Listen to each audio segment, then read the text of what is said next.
Nairigalo akong anak mga tao kay iya ko girigaluhan kay kana ingon siya wado ko'y lingaw so iya haday kong girigaluhan una pa siya regalo nara niabot na akong regalo nas na pa siya paklo-klo effect kada adlaw ko daw ginagmiton ma-enjoy daw ko ako doon siya tas wala ko iklo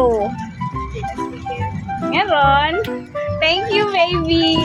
Ay, thank you. Sabi niya, Happy New Year, mama. Okay? Ako daw ni siya i-unbox. Malipay jud ko kay regalo gud sa akong anak. Ay! Nakabalot lagi. Hindi, wala sticker. It's very expensive.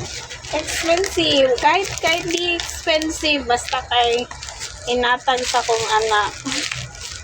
Ay, excited kay ko. Ako na i-unboxing mga tao. Unsa ka ni iyang gift. Ano siya para malipay na daw ko.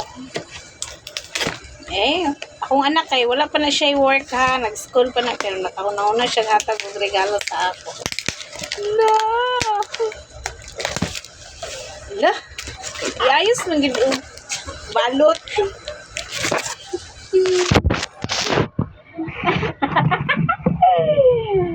I'm so happy, baby. Boxing. Hala, may microphone. Hala, ang ako yung ganahan ba kanang mga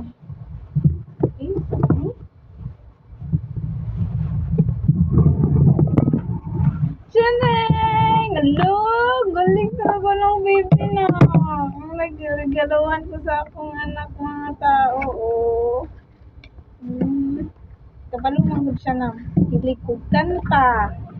Tapos gusto ko kaminaw sounds.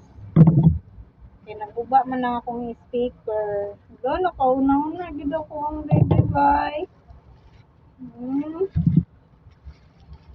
Color blow. Ay, salamat! Salamat sa sa speaker. Muro niyang pinaskuhan sa ako.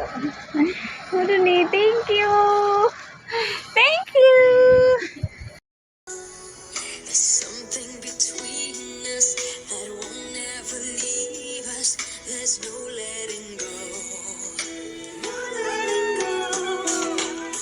We had a once in a lifetime, but I just didn't know it till my life fell apart. A second once in a lifetime isn't too much to ask, 'cause I swear from the heart. Pili pa yung safety, maging siya na.